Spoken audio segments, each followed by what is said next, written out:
विधानसभा निवडणुकीच्या अनुषंगाने नंदुरबार जिल्हा पोलीस सज्ज।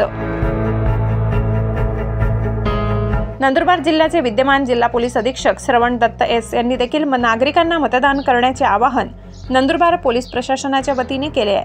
तसेच पोलीस विभाग भयमुक्त व प्रलोभनमुक्त निवडणुका पार करण्यास सज्ज असल्याचे त्यांनी सांगितले। सर्व मतदारांनी मतदान करून लोकशाहीचा उत्सव साजरा करावा व लोकशाही बळकट करावी असे आवाहन देखील पोलीस अधीक्षक श्रवण दत्त एस यांनी केले आहे। नमस्कार, मी श्रवण दत्त एस, पोलीस अधीक्षक नंदुरबार। सर्व नंदुरबार जिल्ह्यातील नागरिकांना आवाहन करू इच्छितो की दिनांक 20 नोव्हेंबर 2024 रोजी महाराष्ट्र विधानसभा इलेक्शनचा पोलिंग डे होणार आहे। त्या अनुषंगाने पोलीस विभागाची जी तयारी आहे ती पूर्ण झालेली आहे। पोलीस विभाग भयमुक्त व प्रलोभनमुक्त निवडणुका पार पाडण्यासाठी सुसज्ज आहे। आतापर्यंत आपण अँटी सोशल एलिमेंट्सवर मोठ्या प्रमाणात प्रतिबंधक कारवाई केलेली आहे। त्याचबरोबर MPDA कायद्याअंतर्गत प्रिव्हेंटिव्ह डिटेन्शन सुद्धा करण्यात आलेला आहे व एक्सनमेंट कारवाई सुद्धा करण्यात आलेली आहे।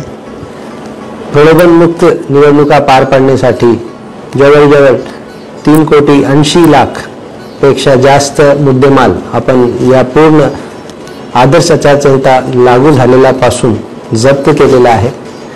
पोलीस विभागाने मागील 15 ऑक्टोबर 2024 पासून आज पावेतो सर्व अँटी सोशल एलिमेंट्सवर कायद्याचा धाक दाखवण्यासाठी वेगवेगळ्या प्रिव्हेंटिव्ह ॲक्शन्स केलेले आहे। तर मी पुन्हा सर्व नागरिकांना आश्वासित करू इच्छितो की आपल्या जिल्ह्यामध्ये सेंट्रल पॅरामिलिटरी फोर्स व मोठ्या प्रमाणात SRPF व जिल्हा पोलीस ही रुजू झालेली आहे व आपण सर्व मिळून या महाराष्ट्र विधानसभा 2024 निवडणुका पूर्णपणे शांततेने व भयमुक्त व प्रलोभनमुक्त वातावरणामध्ये पार पाडणार।